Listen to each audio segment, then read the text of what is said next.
Welcome to Medipad. So let's start microbiology. So today we'll start a very important topic as per university examination, which is malaria.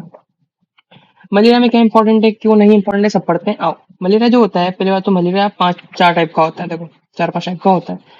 Which is tertian malaria, which is tertian malaria, ठीक है। Second is quartan malaria, third is quotidian malaria malaria and fourth is simian malaria या simian malaria. तो इसको चार type का malaria बोला गया है। ये चार टाइप किस बेसिस पे बांटा गया है, तो इस पे बांटा गया। फॉर सपोज टर्शियन मलेरिया है। टर्शियन मतलब टर्सरी, टर्सरी मतलब थर्ड, थर्ड मतलब हर 3 दिन में इसका बुखार आता है, हर थर्ड डे पे इसका बुखार आता है। Recurrence of your fever, for suppose quartan है तो हर 4 दिन में आएगा, ठीक है। कॉटन है तो हर 4 दिन में आएगा। और अगर कॉटिडियन या सिमिनन है, कॉटिडियन या सिमिनन है, तो यहाँ पे तुम्हारा एवरीडे आता है, रोज बुखार आता है, एवरीडे आता है बुखार।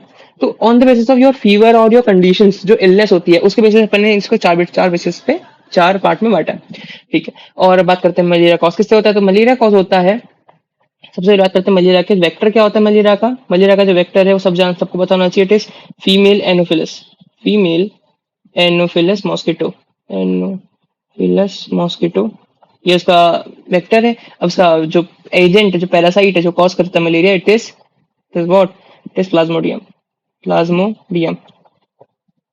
अब प्लाज्मोडियम के भी सब टाइप्स होते हैं कि भैया कौन कौन से टाइप्स होते हैं, किस टाइप का अलग अलग प्लाज्मोडियम होता है, जिससे अलग अलग मलेरिया कॉज होता है। जैसे कि टर्शन मलेरिया अलग से कॉज होता है, कॉटिडियन अलग से, कॉटन अलग से और सिमिनन अलग से। So let's discuss about this all topics. So first agent which we have to read about plasmodium vivax, plasmodium vivax. देखो तुमको बताता हूँ जनरल ओवरव्यू कि 5 टाइप होते हैं, plasmodium vivax, plasmodium falciparum, plasmodium malariae, plasmodium knowlesi और plasmodium oval, ठीक है। तो ये 5 टाइप होते हैं। बात करते हैं प्लाज्मोडियम वाइवेक्स की। तो प्लाज्मोडियम वाइवेक्स जो होता है वो कौन सा मलेरिया कॉज करता है, तो जो टर्शियन मलेरिया है इसके 2 पार्ट होते हैं। बिनाइन टर्शियन मलेरिया कॉज करता है अपना कौन सा, प्लाज्मोडियम वाइवेक्स। यहीं अगर बात करेंगे प्लाज्मोडियम फेल्सीपेरम की, तो प्लाज्मोडियम फेल्सीपेरम इसका मेलिग्नेंट फॉर्म कॉज करता है। क्या कॉज करता है, इसका malignant form, malignant tertian malaria. Malignant tertian malaria कौन कॉज करेगा, तुम्हारा प्लाज्मोडियम फेल्सीपेरम। और बिनाइन कौन कॉज करेगा, प्लाज्मोडियम वाइवेक्स। इनमें खास बात क्या होती है, इन दोनों में खास बात होती है कि ये दोनों जो फीवर है वो रिकरेंट 3 दिन में होता है, मतलब हर 3 दिन में फीवर होएगा, मतलब एवरी 48 आवर्स, 48 घंटे वापस फीवर तुमको आना। इसमें वही होता है कि भैया आएगा ही आएगा, इंटरमिटेंट फीवर बोलते हैं, इसलिए मलेरिया में होता है, अपन आगे ही पढ़ेंगे। नेक्स्ट बात करते हैं प्लाज्मोडियम ओवेल की। प्लाज्मोडियम ओवेल से कौन सा मलेरिया कॉज होता है, प्लाज्मोडियम ओवेल से कॉज होता है बिनाइन कॉटन मलेरिया। मतलब इसमें फीवर कितने दिन बाद आएगा, 4 दिन बाद आएगा, मतलब हर 72 घंटे में फीवर आएगा, एवरी फोर्थ डे। और इसमें क्या होगा, एवरी थर्ड डे मतलब 48 घंटे, यहाँ पे 72 घंटे, एवरी फोर्थ डे। तो प्लाज्मोडियम ओवेल कॉज करता है बिनाइन कॉटन, क्यूटी लिखा, ऊपर क्या लिखा देखो, क्यूएम लिखा, benign cotton malaria, QM, benign cotton malaria, जो कि हर फोर्थ डे पे तुम्हारा फीवर होता है। वहीं अगर बात करते हैं इसकी प्लाज्मोडियम मलेरी की, तो प्लाज्मोडियम मलेरी की बात करेंगे तो यहाँ पे होता है बिनाइन, सेम होता है यहाँ पे benign cotton malaria. Plasmodium oval और प्लाज्मोडियम मलेरी दोनों में सेम होता है, which is benign cotton malaria. अब बात करते हैं विच इज लास्ट जो है प्लाज्मोडियम नोवेलिस की। प्लाज्मोडियम नोवेलिस जो है वो एक अलग ही कहानी होती है, ठीक है। ये बहुत डिफरेंट टाइप का मलेरिया, हाँ मलेरिया कॉज करता है, जो कि इंडिया में नहीं मिलता, जो कि इंडिया में रेयर है पहली बात तो, और दूसरी चीज कहाँ मिलता है, तो मलेशिया में मिलता है, ये इंपॉर्टेंट है। इसको मैंने पूरा शॉर्ट नोट में पढ़ेंगे, अभी इंट्रोडक्शन के लिए ये जान लो कि ये कौन सा मलेरिया कॉज करता है, कॉटिडियन मलेरिया प्लस सिमिनन मलेरिया, जो कि जिसमें फीवर कितना रहता है, एवरीडे, रोज फीवर रहता है उसमें, ठीक है। तो ये तुम्हारी जनरल इंट्रोडक्शन था अबाउट द एजेंट्स की, कौन कौन से एजेंट्स होते हैं, कौन कौन से होते हैं, plasmodium vivax, plasmodium falciparum, plasmodium malariae, plasmodium ovale and plasmodium knowlesi. Okay, so let's start the human cycle of the malaria. Human cycle की अगर बात करेंगे तो इसमें 3 स्टेज आती है। पहली होती है pre erythrocytic schizogony, second is erythrocytic schizogony and third is gametogony. Let's discuss each stage in detail. First is pre erythrocytic schizogony. इसका मतलब वो साइट या वो स्टेट जिसमें अभी वो एरिथ्रोसाइट में नहीं गया है, तो कहाँ है। देखो तुमको ये पता होना चाहिए कि जो मलेरिया है वो अपनी बॉडी में किस फॉर्म में शुरू होता है, मतलब जब मलेरिया का पैरासाइट अपनी बॉडी में आएगा, प्लाज्मोडियम किस फॉर्म में आएगा। So malarial parasite enter the human body in form of sporozoites, in form of sporozoites form में अंदर आता है। मतलब जो फीमेल एनोफिलिक्स है, जब वो अपने को बाइट करती है तो जो वो उसका मील लेती है, मतलब उसका ब्लड जब लेती है तो उसके ब्लड के साथ साथ वो अपनी बॉडी के अंदर स्पोरोजाइट रिलीज कर देती है। क्या रिलीज करती है? स्पोरोजाइट रिलीज करती है। अब ये जो स्पोरोजाइट ये ब्लड के अंदर है, जब तुमको एनोफिलस ने बाइट करा तो ब्लड के अंदर उसने उसे छोड़ दिया। अब ये स्पोरोजॉइड्स है, ये जाएंगे कहाँ पे? अटैचमेंट होने। अब कहाँ अटैच होंगे? सो याद रखना, within 30 minutes of the bite of anopheles, ये जो होते हैं ये अटैच होते हैं हेपेटोसाइट सरफेस पे। कहाँ अटैच होते हैं? Attaches on hepatocyte surface. Hepatocyte surface, hepatocyte surface पे, ठीक है। ये अटैच होते हैं हेपेटोसाइट सरफेस पे। अब वो अटैच होते हैं क्योंकि receptor present in hepatocyte surface पे, इसलिए वो अटैच हो जाते हैं। जैसे ही वो अटैच होंगे वो अंदर से ले जाएंगे हेपेटोसाइट्स के एक बार वो अंदर गए तो वो कन्वर्ट हो जाते हैं inside the hepatocytes. They convert from sporozoite to trophozoites to trophozoites trophozoite में कन्वर्ट हो गए। अब जो ट्रोफोजॉइट्स है, अभी जो ट्रोफोजॉइट्स है ये जाएंगे सिजोगोनी में। अब सिजोगोनी क्या होता है? Formation of schizoids, formation of schizonts is schizogony. Schizogony क्या होता है? जो ट्रोफोजॉइड्स है ये डेवलप हो जाते हैं प्री एरिथ्रोसाइटिक सिजॉन्स में। किसमें डेवलप होते हैं? Pre erythrocytic. और ये सारी कंडीशन या सारी जो फॉर्मेशन है डेवलपमेंट की है कहाँ हो रही है? हेपेटोसाइट के अंदर, लीवर के सेल के अंदर हो रही है। So pre erythrocytic schizonts, pre erythrocytic schizonts. अब ये जो प्री एरिथ्रोसाइटिक सिजॉन्स है ये जाएंगे कहाँ पे? पहली बात तो इसके अंदर होता है मीरोजॉइड्स, कंटेन्स मीरोजॉइड। ये इंपॉर्टेंट है, हाँ। इसके अंदर होता है मीरोजॉइड्स। इसके अंदर क्या होता है? मीरोजॉइड्स होता है। अब सुनना, ये जो ट्रोफोजॉइड्स है ये यहाँ पे देते हैं दो फॉर्मेशन देते हैं। एक बनता है प्री एरिथ्रोसाइटिक सिजॉन्स, ठीक है। और अगर if there is a condition of plasmodium ovale या फिर प्लाज्मोडियम वाइवेक्स, तो यहाँ पे फॉर्मेशन होगा किसका? हिप्नोजॉइड्स का। हिप्नोजॉइड्स क्या होते हैं? हिप्नोजॉइड्स कुछ नहीं होते, बस ये होता है हिप्नोजॉइड्स का एक फॉर्मेशन थोड़ा अलग होता है। वो स्टोर कर लेता है सारे ट्रोफोजॉइड जो है वो प्री एरिथ्रोसाइटिक सिजॉन्स में कन्वर्ट नहीं होते हैं। कुछ जो है वो रह जाते हैं अपने लीवर के अंदर ही, ताकि वो रिलैप्स कर सके। रिलैप्स का वो देते हैं क्या? किस? For relapsing malaria, for relapse के लिए ये मलेरिया के रिलैप्स के लिए ये होता है। कौन? हिप्नोजॉइड्स। क्या होता है? जो ट्रोफोजॉइड्स होते हैं, कुछ ट्रोफोजॉइड्स कन्वर्ट हो जाते हैं हिप्नोजॉइड्स में। किस केसेस में? Specially in malaria, Plasmodium vivax and Plasmodium oval, ठीक है। इसके साथ साथ ये रिलैप्स तो कराते हैं। रिलैप्स मतलब क्या होता है कि भैया रिलैप्स में जो ये हिप्नोजॉइड्स होते हैं ये अपने लीवर के अंदर 3 हफ्ते से लेकर 1 साल तक स्टे कर सकते हैं। 1 साल तक स्टे कर सकते हैं।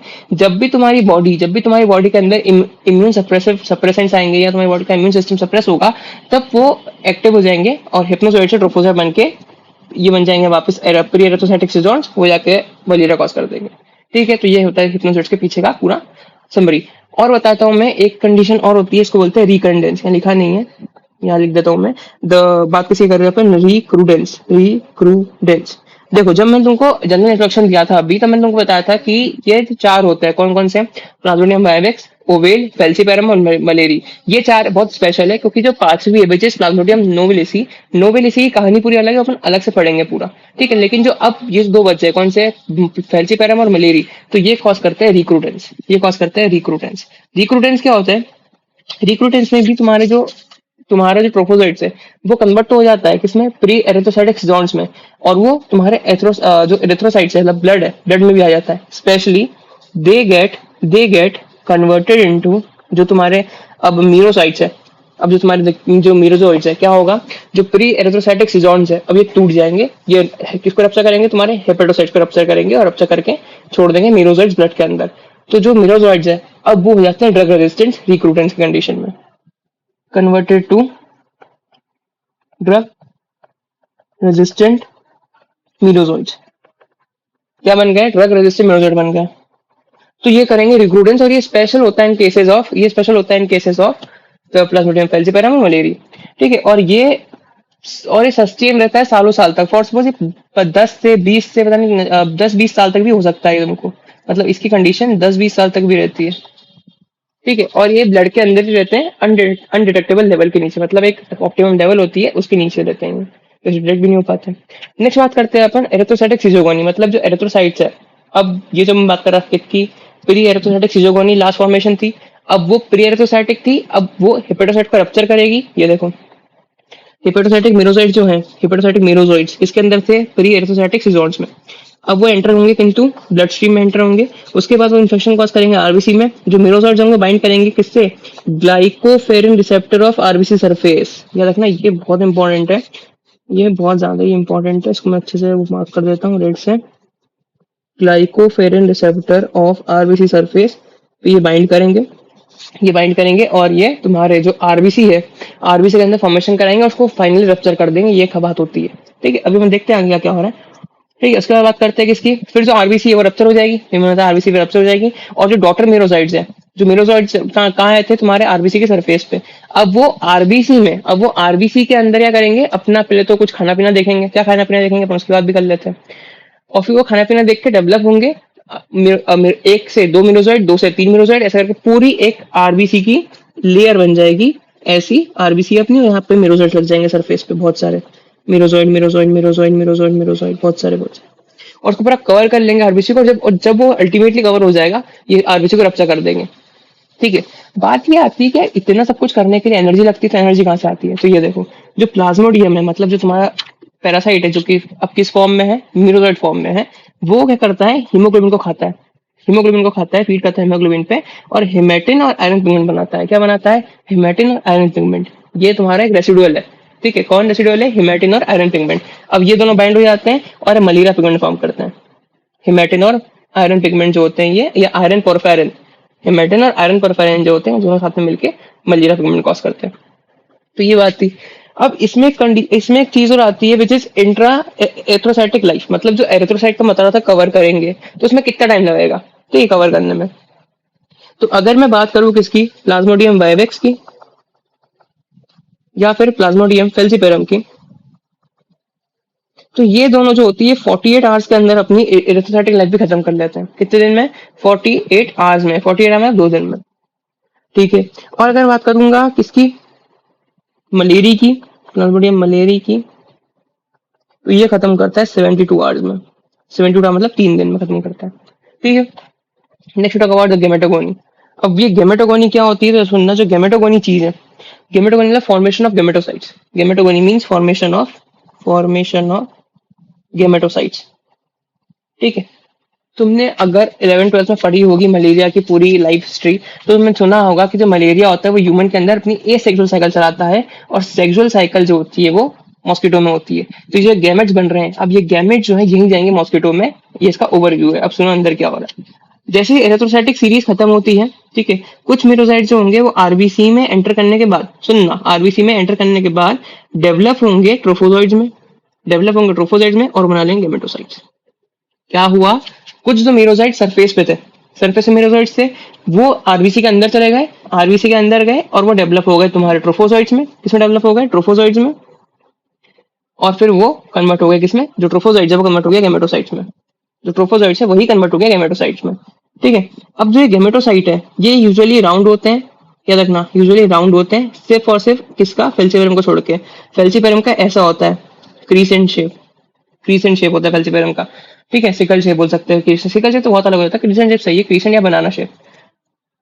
हाँ ठीक है, उसके बाद बात करते हैं अपन गेमेटोसाइट। समझ में आया क्या हुआ, मेरोसाइट आरबीसी के अंदर गए, वो तुम्हारा क्या हो गया, कन्वर्ट हो गया ट्रोफोजोइट्स में, ट्रोफोजोइट कन्वर्ट हो गए गेमेटोसाइट्स में। Next we talk about mosquito cycle. अब गेमेटोसाइट्स बन गए, ठीक है, गेमेटोसाइट्स बन गए, ठीक है भैया, मेल भी बन गया और फीमेल भी बन गया, दोनों बन गए होंगे, ऑब्वियसली बात है दोनों ही बनेंगे। तो मेल जो होता है इट इज माइक्रोगैमीट, और फीमेल होता है मैक्रोगैमीट।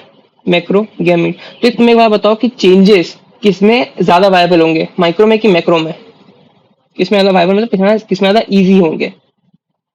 तो तुम्हारी आवाज मुझ तक पहुंच नहीं पा रही, लेकिन फिर भी तुम को लग रहा है तुम सही बोल रहे हो, विच इज माइक्रो में। क्यों, क्योंकि छोटी चीज को चेंज करना इज सिंपल, बड़ी चीज को चेंज करना इज वेरी टफ। अगर तुम कोई बड़ी बिल्डिंग चेंज करना चाहते हो, या एक फ्लोर चेंज करना चाहते हो, एक कमरा चेंज करना चाहते हो, क्या मेरे को कमरे में फर्नीचर बनाना है और पूरी बिल्डिंग का फर्नीचर बनाना है, इम्पोर्ट क्या बड़ी चीज है, कमरा बड़ी चीज, छोटी चीज है, बिल्डिंग बड़ी चीज, ऑब्वियसली बात है। तो ये करता है चेंजेस खुद में। यस, ये खुद में चेंजेस करता है और कुछ नहीं, ये मतलब एक ऐसा फॉर्मेशन करता है खुद का। बहुत सारे ऐसे फूल टाइप में बना लेता है अपने अंदर। अब बात करते हैं कि ये जो फूल टाइप बना रहा है इसका काम क्या है। इसको बोलते हैं फ्लैजिलेट, इसको बोलते हैं फ्लैजिलेट्स, और ये एक्स फ्लैजिलेशन कराता है खुद का। मेल गैमेट जो है, जो कि माइक्रो गैमेट होता है, ये कराता है एक्स फ्लैजिलेशन, लेकिन फीमेल कुछ नहीं कराती है। तो हुआ क्या, मॉस्किटो आया, अभी तक अपनी बॉडी के अंदर सारी कहानी चल रही है। अब कहानी सुनो थोड़ी आगे की। मॉस्किटो आया, तुमको उसने बाइट कर लिया, फीमेल एनोफिलस वापस वापस आई, उसने को बाइट करा। फॉर सपोज फिर से नहीं, किसी एक रैंडम आदमी को बाइट करा जिसमें स्टेज हो गई थी, अपने गैमेट्स बन गए, गैमेटोसाइट्स रेडी हो गए। मॉस्किटो आया, उसने ब्लड लिया और ब्लड लेके चले गया। ब्लड लेके गया तो क्या हुआ, ब्लड गया उसके गट के अंदर, गट के अंदर गया। गट में जो गट वॉल है, वॉल के अंदर एब्जॉर्ब हो गए। कौन, गैमेटोसाइट्स एब्जॉर्ब हो गए वॉल के अंदर। ठीक है, एब्जॉर्ब होने के बाद इन्होंने करा फ्यूजन, एब्जॉर्ब होने के बाद इन्होंने करा फ्यूजन, फ्यूजन हुआ दोनों का, जाइगोट फॉर्मेशन हुआ। जाइगोट फॉर्मेशन होने के बाद इनमें सिस्ट बन जाती है। क्या बन जाती है, सिस्ट। तो ऊ सिस्ट बन गई, ऊ सिस्ट बन गई। अभी जो ऊ सिस्ट पता है कैसी होती, ऐसी होती है। इसके अंदर ऊ सिस्ट से, ये इसकी सेल वॉल है बाहर की, और इसके अंदर छोटे छोटे छोटे छोटे स्पोरोजोइट डेवलप हो रहे हैं। क्या डेवलप हो रहा है, स्पोरोजोइट डेवलप हो रहा है। तो oocytes कंटेन स्पोरोजोइट, स्पोरो स्पोरोजोइट्स। ठीक है, स्पोरोजोइट्स के अंदर होते हैं oocysts के अंदर। तो ये हो गई। अब क्या होगा, अब जब ये oocyst माइग्रेट करेगी कहाँ पे, migrated to the salivary gland, migrate to the salivary gland, salivary gland of mosquito, वो रप्चर हो जाती है, और स्पोरोजोइड जो होते हैं वो मॉस्किटो के सलाइवरी ग्लैंड पे आ जाते हैं। तो जैसे ही फिर फीमेल एनोफिलस किसी और इंसान को काटेगी, तो वो मलेरिया के जो स्पोरोजोइड है वो चले जाएंगे ह्यूमन के अंदर, और वापस वही सारी साइकिल शुरू हो जाएगी। अब इस साइकिल के बाद समझ लेते हैं, बिकॉज ये साइकिल बहुत इंपॉर्टेंट है। ये देखो, malaria cycle is very important for this. Let's start. क्या हुआ, मेल में था, ए साइकिल साइकिल चली, स्पोरोसाइट्स आए, स्पोरोसाइट्स कहाँ गए, तुम्हारे लीवर के अंदर चले गए, लीवर के अंदर प्री एरिथ्रोसाइटिक सिजोगोनी शुरू हो गया। अब क्या हुआ, ये बन गए तुम्हारे स्पोरोजोइट, स्पोरोजोइट से बने ट्रोफोजोइट, ट्रोफोजोइट से बने अपने प्री एरिथ्रोसाइटिक सिजोन्स। क्या बन गए, प्री एरिथ्रोसाइटिक सिजोन्स बन गए। अब प्री एरिथ्रोसाइटिक सिजोन्स में मीनोसाइट्स थे, वो निकल गए ब्लड के अंदर, ब्लड के अंदर आरबीसी के सरफेस पे गए, डेवलप हुए और रिंग फॉर्म बनाया, लेट ट्रोफोजोइट बनाया, और मिच्योर सिजोन्स जो होंगे वो अंदर डेवलप होते रहेंगे। क्या क्या हो जाएंगे, मिच्योर सिजोन्स होंगे, वो अंदर डेवलप होंगे। अब वो फाइनल में क्या करेंगे, आरबीसी को डिस्ट्रॉय कर देंगे, पूरा तोड़ देंगे। तोड़ने के बाद ब्लड के अंदर वापस एरिथ्रोसाइटिक मेरोजोइड्स आ गए। अब वो एरिथ्रोसाइटिक मेरोजोइड डेवलप करेंगे किसमें, गैमीट्स में। मेल फीमेल गैमीट बनेंगे। जो क्रिएशन शेप है ये तुम्हारे होते हैं प्लामोडियम फेल्सीपेरम के, और जो गोल वाले हैं तुम्हारे प्लामोडियम वाइवेक्स, मलेरी और ओवेल के होते हैं। उसके बाद ये जो गैमीट्स है ये तुम्हारा ले लेगा कौन, अपने अंदर ले लेगा मॉस्किटो। मॉस्किटो लेगा, मॉस्किटो के अंदर इसकी गट वॉल के अंदर, इसके स्टमक के अंदर ये तुम्हारा फ्यूजन हो जाएगा। फ्यूजन क्या है, तुम्हारे गट वॉल के अंदर डेवलपमेंट होगा किसका, oocyst का। This is oocyst। अब ये oocyst जो है वो स्पोरोजेट में डेवलप, मिच्योर स्पोरोजेट बनाएगा अपने अंदर, migrated to the salivary gland, and then when it again bite any other person, so it will give sporozoite in the person, और ये साइकिल वापस शुरू हो जाएगी। ये साइकिल एसेक्सुअल है ऊपर की, ये साइकिल सेक्सुअल है नीचे की। ठीक है, चलो डन। अब अपन बात करते हैं प्लाज्मोडियम नोवेलिस्की की, या नोवेलेसी। नोवेलेसी इतना इंपॉर्टेंट क्यों है, क्योंकि एक अलग कहानी है इसकी। जो मलेरिया पैरासाइट है जो कि प्रेजेंट होता है मंकी में, मंकी का जो मलेरिया पैरासाइट है बहुत रेयरली अफेक्ट करता है ह्यूमंस में, बहुत रेयरली अफेक्ट करता है ह्यूमंस में, और इंडिया में तो मिलता ही नहीं है। कहाँ मिलता है, मलेशिया में मिलता है, थाईलैंड में मिलता है, और म्यांमार में मिलता है। Next we talk about clinical feature क्या रहते हैं इसके, तो बहुत सीवियर इसके वो रहते हैं, सीवियर जो है सिम्टम्स दिखते हैं इसके। फॉर सपोज आरबीसी को अफेक्ट करता है ऑल एजेस की। अपन अगर बात करेंगे वाइवेक्स की, तो वो सिर्फ स्पेसिफिक यंग आरबीसी को अफेक्ट करता है। फेल्सीपेरम ओल्ड आरबीसी को अफेक्ट करता है, लेकिन जो नोवेलिसी है ये हर आरबीसी को अफेक्ट करता है, फर्क नहीं पड़ता नई आरबीसी है पुरानी आरबीसी है। Then febrile paroxysm. अब ये फेब्राइल पैरेक्साइन क्या होता है, हमने अच्छे से पढ़ेंगे अपन आगे। अकर डेली, डेली ये इंपॉर्टेंट है, ये अपन पढ़ेंगे, ये भी सुन लो, अकर डेली। देन इसको कोटिडियन मलेरिया बोलते हैं। शॉर्ट आरबीसी और आरबीसी की लाइफ साइकिल छोटी कर देता है, उसको रप्चर करने लगता है। लैब डायग्नोसिस में क्या करेंगे, ऑन ब्लड में एग्जामिनेशन, ब्लड से इसमें एग्जामिनेशन कराएंगे अपन, और ट्रीटमेंट में क्या देंगे, फेमाक्विनिन, जो कि एक क्लासिकल ट्रीटमेंट है हर मलेरिया का। Now we talk about pathogenesis और clinical feature of all malaria. Pathogenesis क्या होता है, तो भैया सबसे पहले इंक्यूबेशन पीरियड की बात कर लेते हैं। तो हर मलेरिया का अपना अलग अलग इंक्यूबेशन पीरियड होता है, हर एंजाइम का या हर स्पेसिफिक टाइप ऑफ मलेरिया का अपना अपना अपना होता है। सबसे पहले बात करते हैं प्लाज्मोडियम वाइवेक्स का incubation period. It is 14 days, 14 दिन का इंक्यूबेशन पीरियड होता है उनका। प्लाज्मोडियम फेल्सीपेरम का 12 दिन का होता है, फेल्सीपेरम का होता है 12 दिन का। प्लाज्मोडियम मलेरिया का होता है 28 दिन का, 28 दिन का होता है इनका। एंड ओवेल का होता है, एंड ओवेल का होता है तुम्हारे 17 दिन का। ठीक है, तो 14, 12, 28, 17 वाइवेक्स का होता है तुम्हारे 14 दिन का, फेल्सीपेरम 12 दिन, मलेरिया 28 दिन और ओवेल का 17 दिन। ठीक है, अब बात करते हैं इनके जो क्लिनिकल डायग्नोसिस हो सकती है वो। देखो, क्लिनिकल डायग्नोसिस के बेस पे या क्लिनिकल फीचर के बेसिस पे इसको बांटा गया है बिनाइंग मलेरिया का।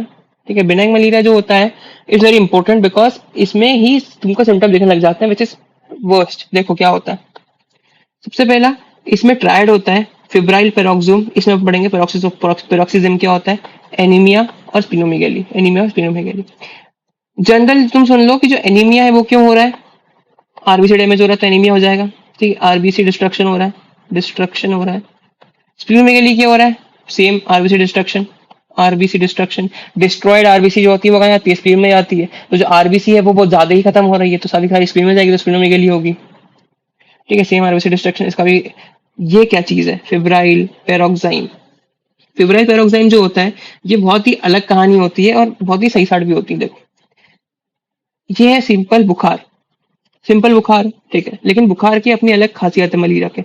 मलेरिया में बुखार आता है ठंड वाला, मतलब पहले ठंड होगी फिर बुखार होगा। ठीक है, ये जनरल है इसके बारे में। अब थोड़ा डीप में जाते हैं। जो तुम्हारा प्लाज्मोडियम वाइवेक्स है, वाइवेक्स है, या तुम्हारा प्लाज्मोडियम फेल्सीपेरम है, या प्लाज्मोडियम फेल्सीपेरम है, इन दोनों में हर 48 घंटे में बुखार आता है, मतलब every third day, every third day. बात करते हैं प्लाज्मोडियम मलेरिया की, तो उसमें एवरी 72 आवर्स के बाद में आता है, यानी कि एवरी फोर्थ डे। ये होती है रिकरेंसी ऑफ फीवर, जो कि इस मलेरिया में बहुत इंपॉर्टेंट होती है। नोवेल एसी की बात कर रहे थे अपन, तो उसमें बताया था मैंने डेली आता है, मतलब रोज बुखार आता है। ठीक है, मतलब परसिस्टेंट बुखार रहता है उसमें। और इसमें जो बुखार होता है इसकी 3 स्टेजेस होती है, 3 स्टेजेस होती है इसकी बुखार की। सबसे पहली stage is cold stage, cold stage. Second stage is hot stage, and third stage is sweating. पहले क्या, ठंड लगेगी, फिर गर्मी होगी, फिर तुम्हारे स्वेटिंग होगी। इन सबके साथ में बुखार आता कब है, याद रखना, जब भी तुम्हारे ब्लड स्ट्रीम के अंदर मीरोजॉइड आ जाएंगे, मीरोजॉइड्स आ जाएंगे, तुम्हें फीवर हो जाएगा। सिंपल, जैसे ही तुम्हारे ब्लड स्ट्रीम के अंदर मीरोजॉइड आ जाएंगे तुम्हें फीवर के होने लग जाएगा, मतलब कोल्ड से जाएगी फिर हॉट से देन स्वेटिंग।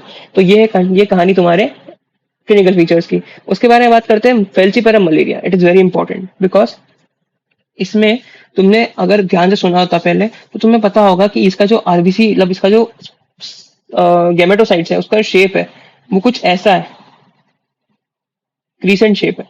ठीक है, और इसको अगर मैं सीधी भाषा में बोलूं, मेडिकल भाषा में, तो इसको बोलते हैं सिक्वेस्ट्रेशन। क्या बोलते हैं, सीक्वेस्ट्रेशन। सीक्वेस्ट्रेशन मतलब सिकुड़ना। ये सिक्वेस्ट्रेशन तुमने पैथो में देखा होगा, इन्फ्लामेशन में। जब इन्फ्लामेशन में तुम्हारे न्यूट्रोफिल्स जब बाहर आती है ब्लड वेसल से, तो वो सिक्वेस्टेड होती है और फिर बाहर आ पाती है। ठीक है, तो भैया सिक्वेस्ट्रेशन बोलते हैं इसको। अब इसमें इंपॉर्टेंट क्या है ऐसा, क्योंकि ये सिक्वेस्टेड जो वो है प्लाज्मोडियम, ये हो जाती है होल्ड बैक, होल्ड बैक बोल सकते हैं। ठीक है, इसकी ये हो जाती है होल्ड बैक, होल्ड बैक। ये ना, ये एक बहुत शातिर आदमी है, प्लाज्मोडियम फेल्सीपेरम जो है बहुत शातिर आदमी। क्या करता है, ये अपनी प्लाज्मोडियम को रोक लेता है, थोड़े को जान देगा, थोड़े को जान देगा कि हाँ भैया तुम चले जाओ, थोड़ा रोक देगा। थोड़े को क्या करेगा, थोड़े को रोक देगा। अब रोकेगा कहाँ पे, ब्लड में रोक रहा है, ब्लड में रोक रहा है, और ब्लड जाएगा हर जगह, ब्लड तो हर जगह जाएगा, तो ब्लड के थ्रू क्या करेगा, मेजर ऑर्गन को अफेक्ट करता है, for suppose brain, heart, kidney, lungs, इनको अफेक्ट करता है, जो कि मेजर ऑर्गन है। ठीक है, ये बहुत एक राजनीति वाला आदमी है, बोलेगा अभी रुक जाओ, थोड़ा सा दे दो, थोड़ा सा रोक के रखो, थोड़ा सिक्वेस्ट्रेशन करके रखो ताकि थोड़ा सा रुक जाए, होल्डिंग बैक करता है तुम्हारे प्लाज्मोडियम के, और फिर ब्लड के थ्रू मेजर ऑर्गन्स को अफेक्ट करता है, फॉर ब्रेन, हार्ट और किडनी। तो ये उसका मेन होता है। और ये रोकता कैसे है, तो साइटो अडेरेंस से रोकता है, साइटो अडेरेंस से रोकता है, साइटो अडेरेंस। और कहाँ रोकता है, ये मोस्ट इंपॉर्टेंट है। ये ना आरबीसी पे मिलेगा तुमको, ये ना तुमको प्लेटलेट पे मिलेगा, ना तुमको डब्ल्यूबीसी में मिलेगा। ये तुमको मिलता है एंडोथीलियल वॉल्स पे, एंडोथीलियल सेल्स पे। कहाँ रोकता है, एंडोथीलियल सेल्स पे रोकता है। कौन सा रिसेप्टर होता है या कौन सा प्रोटीन होता है, it is falciparum, falciparum erythrocyte, erythrocyte membrane protein, erythrocyte membrane protein,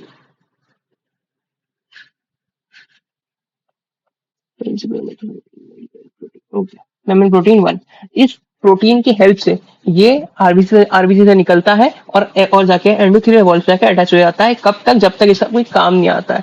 जैसे ही सोलह हुआ टाइम आ गया, ये फटाक से जाके मेजर ऑर्गन को अफेक्ट करेगा। तो इसके जो इफेक्ट होते हैं या इसके जो सिम्टम्स होते हैं वो वही मेजर होते हैं। तो कॉम्प्लिकेशंस देखते हैं इसकी। कॉम्प्लिकेशन में अगर आप पहली कॉम्प्लिकेशन देखें इसकी, तो सबसे पहले ये कॉज करता है सेरिब्रल मलेरिया। क्या कॉज करता है? Sorry, cerebral malaria. Cerebral malaria जो होता है, इसका सबसे सीरियस कॉम्प्लिकेशन होता है, जो कि ये प्लगिंग कराता है इसके प्लाज्मोडियम फेल्सीपरम, जो कि क्रीसेंट शेप में है।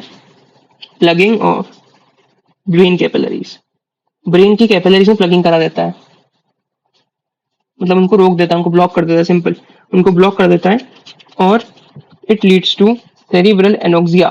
सेरिब्रल एनोक्सिया, एनोक्सिया वो कंडीशन है जिसमें तुम्हारा ब्लड तो पहुंच रहा है लेकिन इफेक्ट नहीं हो पा रहा क्योंकि तुम्हारी वेसल्स ब्लॉक है। ठीक है, सेरिब्रल एनोक्सिया।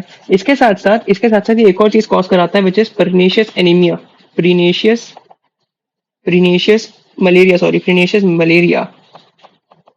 प्रीनेशियस मलेरिया, इसमें होता है एक बहुत ही special case which is black water fever. Black water fever. Black water fever क्या होता है? Black water fever is simply क्योंकि ये आरबीसी का हिमोलाइसिस करा रहा है, क्योंकि ये आरबीसी ड्यू टू हिमोलाइसिस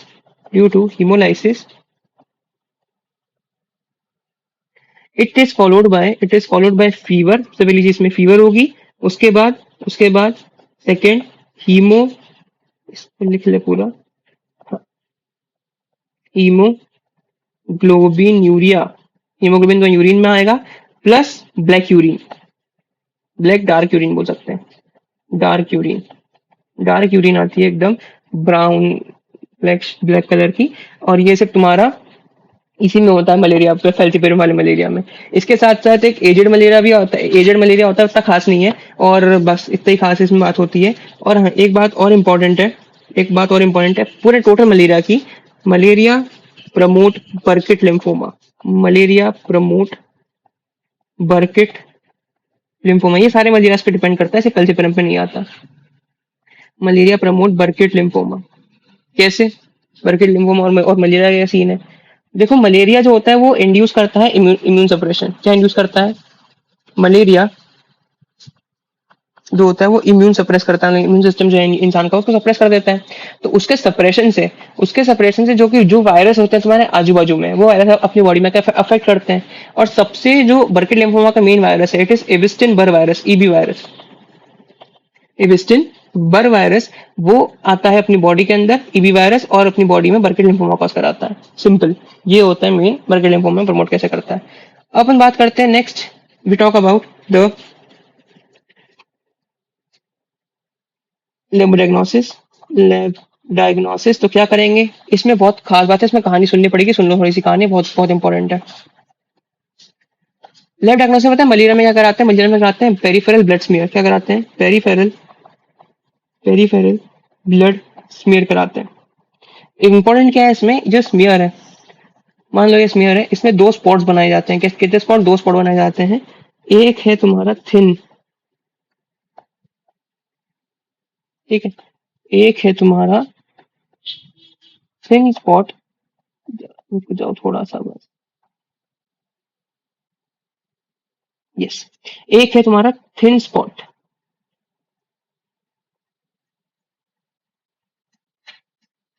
ठीक है, और एक है तुम डार्क स्पॉट। ये डार्क है और थिन स्पॉट है, तो ये दो स्पॉट बनाए जाते हैं इसमें पेरिफेरल ब्लड स्मीयर में इसकी। और इसको फिर क्या मतलब है इसको करने का, अपन क्यों कर रहे हैं? स्मीयर बनाना तुमको आती है। तो एक ही स्लाइड पे दो स्पॉट बनाए जाते हैं, विच इज ये तुम्हारा thick spot, thick film, thick film, और ये थिन फिल्म, थिन फिल्म। दोनों में खास बात क्या है? दोनों की इंपॉर्टेंस क्या है? तो देखो, दोनों की अगर मैं खास बात करूं, तो it is very important to know that जो थिन फिल्म है, ये क्या हो गया, ओके, जो थिन फिल्म है, थिन फिल्म जो होती है वो एक प्रिसाइज बताती है कि भैया कौन सी चीज है। थिन फिल्म जो होती है, थिन फिल्म इज स्पेसिफिक बताती है ये मलेरिया का है, इसमें एंटीजन।